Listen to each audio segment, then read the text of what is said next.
Mr. President, Mr. Secretary General, fellow delegates, ladies and gentlemen.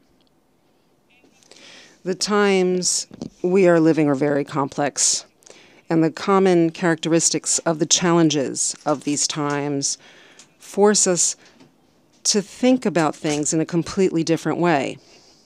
The wound caused to the international framework founded on rules from the war of aggression of Russia on Ukraine is indeed having destabilizing effects well beyond the borders within which it is unfolding. And like a domino, it is contributing to reigniting or causing to explode other flashpoints of crisis. Democratic political systems are facing unprecedented dangers.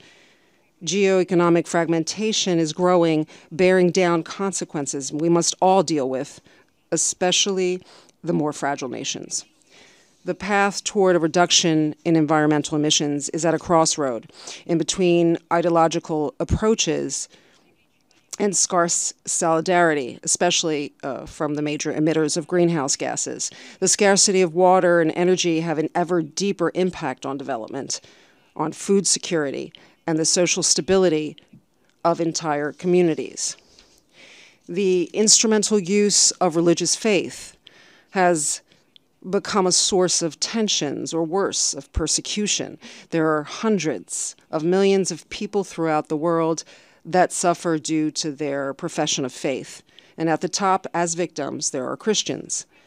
We are witnessing the groundbreaking advent of generative artificial intelligence, a revolution that brings us to ask questions we could never imagine, although I'm not certain it is correct to call it intelligence, because the intelligent being is the one who asks the questions, not the one to give answers through data processing. Either way, it's a technology that, unlike all the innovations we've seen through the course of history, sets a blueprint for a world in which progress is no longer meant to optimize human capacities, but to replace them, with consequences that risk being dramatic, especially in the labor market, verticalizing and concentrating wealth even more. It is not by chance that Italy wanted this to be at the top of its agenda of its G7 presidency, because we want to do our part in defining a global governance for artificial intelligence capable of reconciling innovation, rights, labor, intellectual property, freedom of expression, democracy. This complexity, compounded by profoundly interconnected challenges, tells us first and foremost one thing: the problems of the global South are also the problems of the global North, and vice versa. There are no longer homogeneous blocks, and the interdependence of our destinies is a fact. For this reason, we are called to think differently from the past. The challenge is to make a firm paradigm shift in our relations among nations and in the functioning of multilateral organisms. The goal is to build a model of cooperation that is completely new. I personally believe that this new model can and must be based on a few, unfortunately not granted, principles, that is, mutual respect, fellowship, and concreteness. It means to have a rapport with one another on an equal footing, to recover that ability to listen to others, to understand their thinking, which is the basis for any form of mutual trust. Precisely because we believe in this approach, Italy set all of its events for its year holding the G7 presidency in an open format, with a very broad outreach involving all continents, the G20, the African Union, the financial and economic institutions, and the multilateral development banks. We have shown that the G7 is not an armored fortress that wants to fend off anyone, rather an offering of values open to the world. I think of the turning point Italy has reached in its relations with Africa. We have made operative at the bilateral level our investment plan for Africa, the MATE plan, with pilot projects in 9 African countries, creating strategic partnerships with each. We structured operative synergies with the European Union's Global Gateway and the Partnership for Global Infrastructure and Investment of the G7. We built new financial instruments with the African Bank for Development and the World Bank to allow for a flow of public and private resources. We devised innovative solutions such as the Apulia Food Security Initiative to strengthen food production and food security, and the Energy for Growth in Africa to support the production and distribution of clean energy. We have decided to support strategic projects for Africa, such as the Lobito Corridor. We have done all of this without ever ceasing to involve and exchange inputs with our African interlocutors.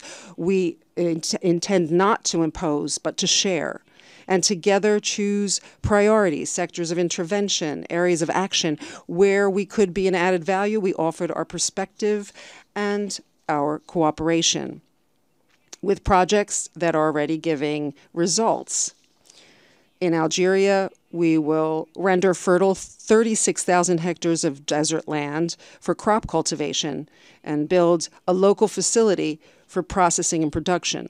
In Kenya, with the development of a biofuel plant that will be completed by the end of 2025 and will sustain up to 200,000 small farming enterprises. In Ethiopia, with a large environmental recovery plan on the area of the Boy Lake in the west of the country.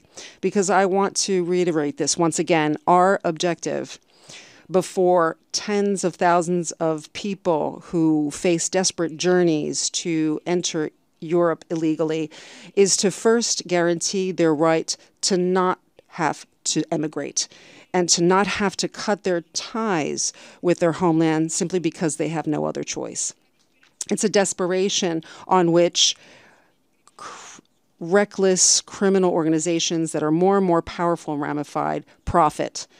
I proposed a year ago from this podium to declare a global war against human traffickers, and I am happy to see that that appeal did not fall on deaf ears. First, in the G7, we found an agreement that gave life to an agreement, coordination to dismantle criminal networks. The United Nations must do more, however, because these criminal organizations are reproposing themselves under other forms. For example, slavery, understood as the commercialization of the human being, that this assembly in other times had a fundamental role in ridding the world of this definitively. We are not turning back to the past. Defeating the slave trade of the third millennium is possible. We can do so if we join forces with greater cooperation and joint initiatives among our police forces, intelligence services, judicial authorities in adopting the formula, follow the money. This was an intuition of great Italian judges, Giovanni Falcone and Paolo Borsellino, that became a model even at the international level to combat criminal organizations. It is a method that Italy intends to use to strengthen its cooperation with Latin America, because there's a common denominator that ties organizations that profit on human trafficking in Africa and those who manage narco-trafficking in Latin America, or the abominable act of abducting children to render them sex slaves of rich men, depriving them of their present and their future.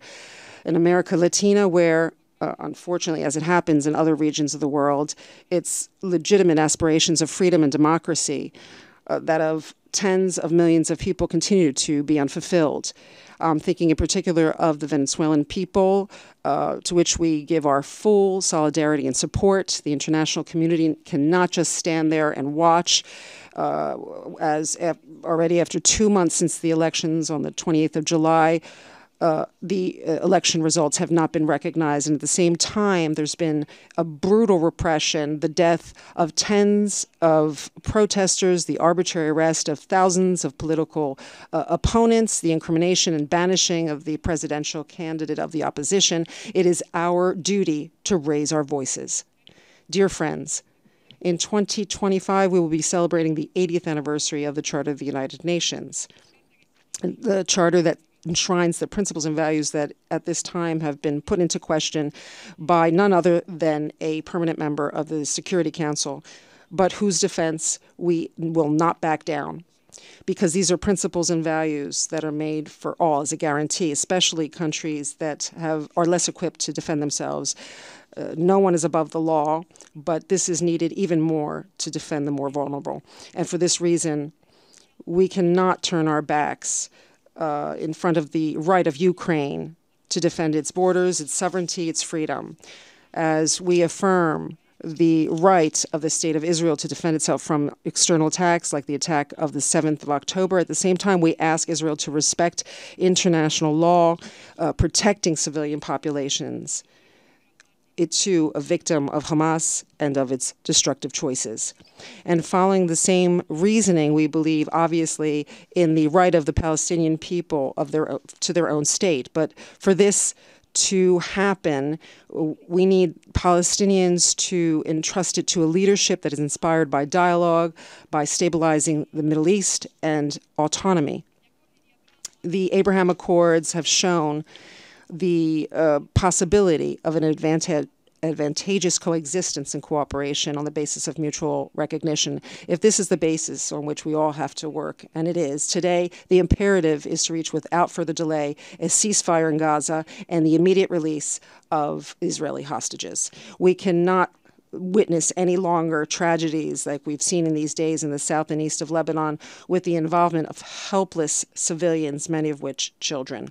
That said, the anniversary next year gives us a historic opportunity to be finally aware, whether we like it or not, that the problems that we have involve all of us. And we must be able to question ourselves with humility and awareness. And this imposes also a serious reflection about multilateralism, on the capacity of international organizations to be up to task in this era to the challenges that we are facing. I'm talking about the United Nations and its capacity to reform, starting with what is useful and necessary and not from what is easier. Italy firmly believes that whatever reform of the architecture and the functioning of the United Nations, starting with the Security Council, cannot go without considering the principles of equality, democracy, and representativeness. It would be a mistake to create new hierarchies with new permanent seats. We are open to discuss the reform without prejudice, but we want a reform that serves to represent everyone better, not to represent better only a few. Colleagues, delegates, ladies and gentlemen, it's a difficult time, the one we have been called in to govern our nations. And around this, we see all changes. Everything is put into question. The very few certainties we thought we had are no longer the same. Destiny is challenging us, but in the end, it is doing that to put us to the test. In the storm, we can show to be up to task in the work that we have to do.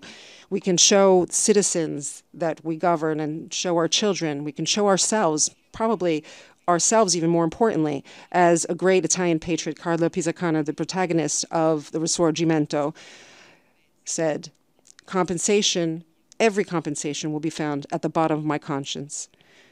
We have to face problems instead of push them and kicking the can down, to look at what is important, what is useful. This is our duty. It's hard.